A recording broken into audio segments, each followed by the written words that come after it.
This is Miss Janison, and I'm going to be showing you how to make a simple landscape in Clicky. And it needs to include foreground, middle ground, background, as well as texture and shading.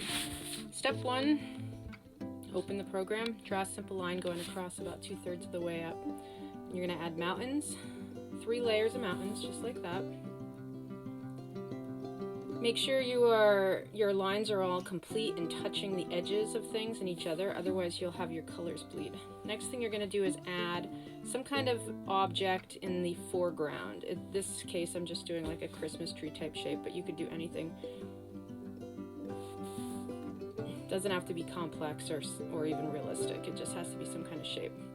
And then to really sell the idea of this being a 3-dimensional space, you can also add a second object that's a little bit smaller, set back a little bit farther. And then it really shows depth or visual space is which one of the requirements of this project. And I'm just cleaning up the design and making it look good.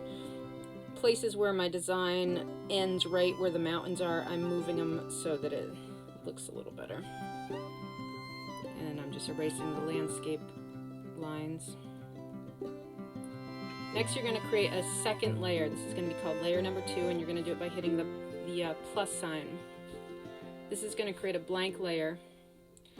You're going to go to the paint bucket option, make sure it says black, the opacity should be 100%, and very carefully touch where the black lines are. You're going to want to zoom in for that. If you've got a big blotch of black, then you did it wrong. And the way to tell if you did it right is you turn the opacity of the layer 1 to 0, and if it looks like that, you did it correctly. Next thing you're going to do is you're going to create a layer 3 above layer 1.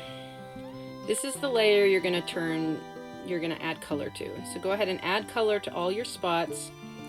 I like to try to make it look like it gets kind of the first mountains are darker and then it gets lighter as it goes. This right there, you'll notice that the trees were almost the exact same color as the mountains in the distance, so I darkened up one tree. Once your colors are all set, you're going to make a new layer. Click on layer 1 and then hit the plus sign to make layer 4. You'll notice that behind all of your colors there's like a sparkly white edge. We need to get rid of that. And we're going to do that by using layer 4. What you're going to do is layer 4 is now is underneath this color layer, and if you make that your paintbrush a darkish color, I used a dark green in this instance, and then go over all those white where those white areas are, what you're doing is, I just changed the opacity there, you're basically drawing and filling in all those white areas. Those are the areas that were gray on the original. And the green didn't work so good on the brown, so then I changed it to brown and went over those spots with the brown. And that's what it ended up looking like underneath everything. Merge layer 3 into layer 4 to finish up. Alright, the next step is you're going to create another blank layer above layer 4. You're going to choose the color that's the exact same color of the ground, and then you're going to fill it. You're then going to make another layer above that. This is the layer where you're going to add the gradation of shading and texture. So try not to, you want to go tap, tap, tap. Notice what the brush is, the size, the opacity. You want to make sure you're making a very large, blurry, fluffy brush. And I'm using multiple colors. I'm making an effort to not make it look polka dotted. And I'm not dragging my brush either. I'm just going click, click, click, click. So that's why you have to make sure you're not doing it regularly and making polka dots. So I'm using a combination of lighter, darker blues, yellows, and I want to have nice texture, and I want it to be darker in the back than in the front.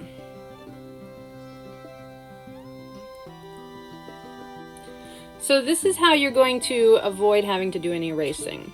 You're going to go to the Merge Mix Layers while you're clicked on layer 5, and you're going to change to Source Atop, and then hit OK, and it automatically does the erasing for you. Alright, now you're going to start the whole thing over again with the mountains this time. So I made a layer 5. I'm going to fill it with the exact background color that the mountains already are. You'll notice that I have to hit it in 3 parts. So, and then I'm going to make, and you can just so you can see it, and now I'm going to make a layer 6 above that, and that's the layer I'm going to add shading to. And when I'm done, I'm going to merge 6 and 5 together just like I did before, and it eliminates the erasing. This is a new technique from what I showed you before, but I just learned it the other day. Since this program is so new, I'm learning things as I go, and I'm updating it as I go. So I'm making it look like the mountains, the light's coming from one direction, so there's a light side and a dark side of these mountains. And I'm using multiple colors, blues, yellows, with the greens as well.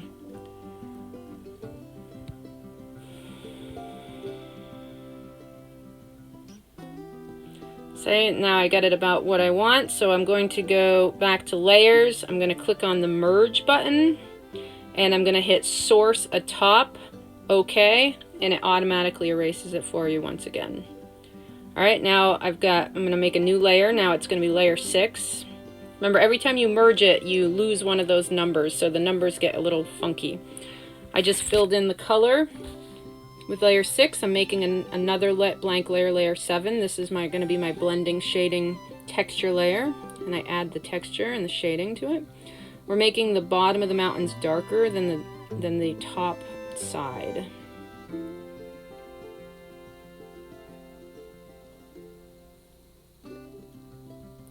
Go back to the merge, source atop, OK, and it merged, so now I've got the layer 6. So now I'm going to make a new layer 7, and this is I'm going to fill it in with that background color.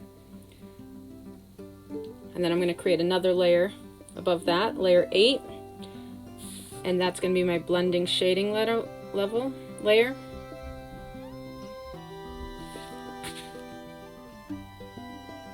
Adding shading, and then I'm going to add some of the light areas. I'm going to go back to my layers, and I'm going to merge those once again with source atop. Now I'm going to merge all the different layers because I want to add more, and I'm at my max. You can only have 8 layers in Klecky, so what I'm doing is I'm using blending normal for this. So I'm blending normal and I'm flattening all my layers. So now I'm left with 4 layers again. And I just created a new blank layer. This is going to be for the trees. So I'm putting both trees on the same layer just because there's enough a gap in between that the blending, shading texture areas won't interfere. And I'm going to start adding color. The trees are not as... they've got more of a texture, a visible texture. So what I'm going to do is I'm going to make the paintbrush smaller. And I start with like bigger areas, and then you'll see that I then make my paintbrush smaller, and I actually start dragging it. Right now I'm still clicking to make large shadowed and light areas.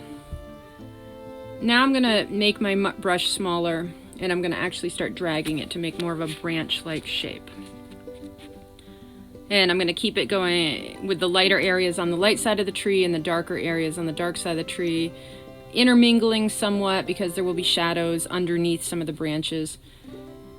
And of course, depending on what you use for your objects, if you're doing a snowman, say, you'll have a different kind of texture and look to it. So here I am adding some lighter areas still. Alright, and now, like I did before, I'm going to merge, I just merged the layers.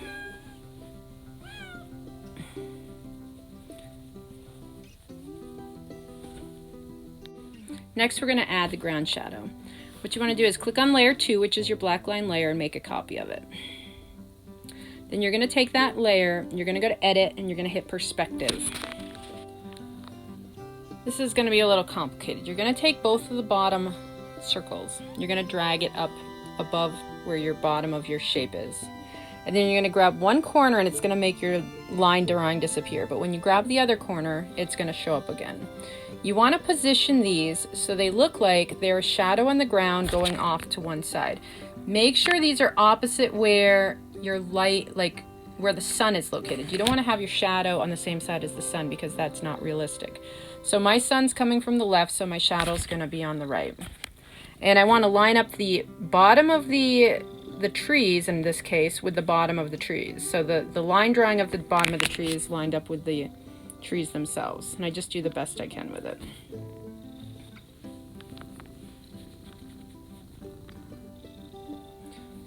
I moved my layer 2 down, and then I made a new layer on top of that, and that's going to be layer 6 in this case.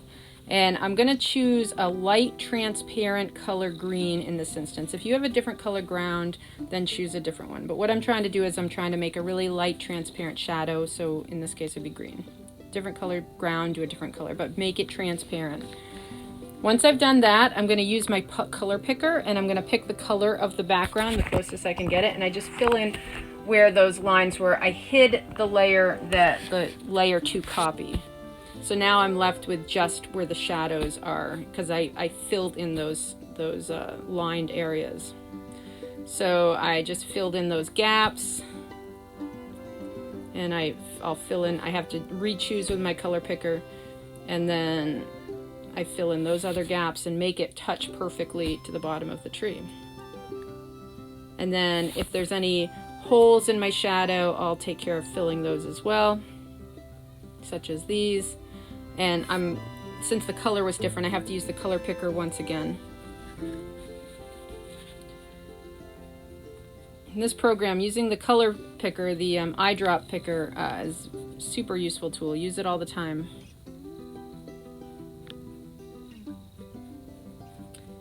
And there I got my ground shadows. Last thing we're going to do is just some cleanup work. So what I'm going to just showing you my different layers. I'm just sliding them back and forth so you can see the different layers. And then I'll just turn them all off. So layer 2 is the black lines, layer 6 is the ground shadow, the shading, and then the second layer 4 is the colors underneath. And then when I zoom in, you'll notice there's those sparkly areas that we need to get rid of. So I'm making sure I'm on the bottom layer 4, which is just the plain colors. I'm going to make my brush a darker color. So in this case, since it's all the shades of green, I did a dark green. And then I just draw in behind the shadow layer, the shading layer. And it's going to erase all those sparkly shapes, those areas. Get rid of all of those. And the reason we can do this is because we have those black lines as a separate top layer. I have to be careful up by the sky because I never colored in the sky on my shading layer. If you do it, it will make your life a little bit easier because then you can just do it quickly. What I have to do is I have to very carefully go in and do all the, you can just see how when I went up into the sky, it was, I had to erase it and then redo it. And I'm using the sky color to go around the sky area. And then what I do is look for last minute little things that need to be fixed. There's a few white areas in the tree that I go and do. So I fix the little spots in the trees. And then I notice down at the bottom there's like a smudge spot. So the first thing I need to do is figure out which layer it's on. So I make the layers, I bring it to 0 until I can narrow it down, and it's on the second layer 4 is the smudge mark. If it's on a layer that's got an invisible spot there, it's easy to just erase it. But with this one, since it's such a blended area, I have to actually go back and match the blending. After you've fixed everything, you're finished. So this has been Miss Janison at Riverside Middle School doing this program with you. I hope you enjoyed it, and there'll also be a step-by-step Google Doc that goes along with this, so if this, so you can use that as well. Okay, goodbye.